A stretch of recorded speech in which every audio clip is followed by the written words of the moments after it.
So it's all knotted up at 56 apiece here. Roanoke in search of their 15th win on the season, their 14th in the ODAC. Hollins in search of a big key victory on the season. That would be their 7th on the year. Davidson swings it over. Now back to Bays. Nice job by Moats for the interior position, but Bays too high on the pass. Turnover by Roanoke. A chance for Hollins to take their first lead since the initial minutes of the game. Just a tad bit over 4 minutes left here at the Bass Center.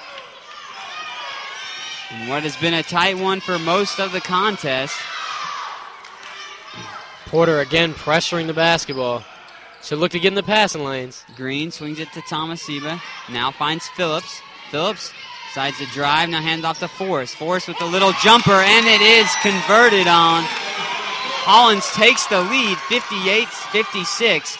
So Roanoke looking to knot this one back up. Gwynn now with it, left wing. Swings it to Bays. Now back to Porter. Porter finds Gwynn, left wing again. Gwynn for three. Not enough mustard on that one. Long distance board by Gwynn.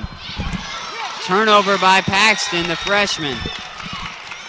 Green will slow it up. Hollins switched their defense and showed a triangle and 2 on that possession. 3:18 left here in the contest. Green now with it.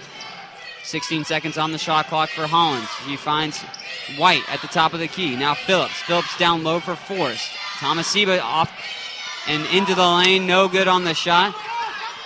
Challenged by Moats on that one. Porter gonna fire the 18-footer. Pure! Kendra Porter with the bucket. The senior at a Dudley High School to tie the game with just under 3 minutes to play.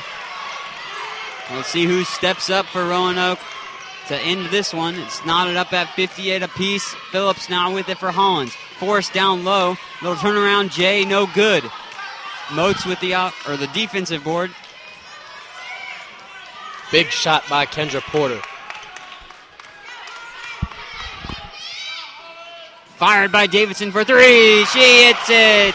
She's on fire. I believe that's 3 for 3 on her last 3 attempts. So Hannah Davidson extending the lead for the Maroons, giving them a little bit of a cushion. They lead by 3.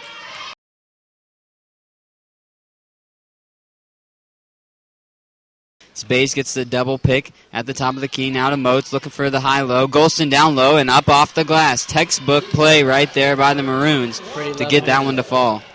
That's what their offense is predicated on. So Johnson swinging it to Witt, right wing, gets the pick. That time from Sublett. Witt and one. Nice jumper, 15-footer off the glass. Had the and one opportunity for Brandy Witt.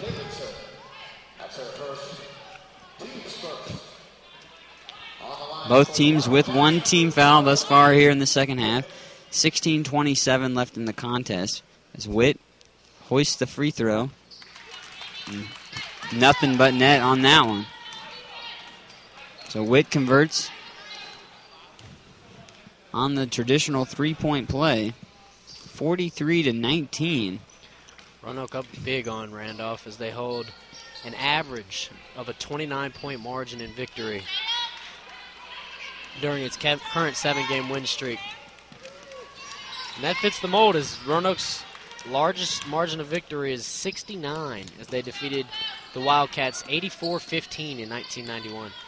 Johnson over to French, left wing, now to Johnson in the post. Johnson double teamed, but gets that one over the bigger Nikki Moats. So nice job by Johnson to sink that one. A little unorthodox with your point guard in the post, but solid move at that. Whatever is effective, I'm sure Randolph will take it as they put more points on the board, trying to cut into this lead for the Maroons. Hankins fires the 3-ball and nailed it. 46-21, Laurel Hankins on the board for the Maroons. 15:24 left in the contest. It's Johnson over to Witt.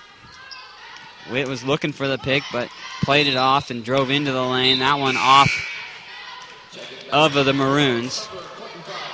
You see Kylie Lucas and Bethany Holland checking in for Golston and Moats. As Coach Susan Dunnigan just kind of gives a smirk to Nikki at Moats as she takes a seat on the bench. You see French Bringing it back towards the top of the key off the pass from Johnson. Nice steal by Bethany Holland. She's going to go coast to coast this time, up and under the basket. That one falls. So Bethany Holland coast to coast off the steal. The bigs are getting in the passing lanes for the Maroons.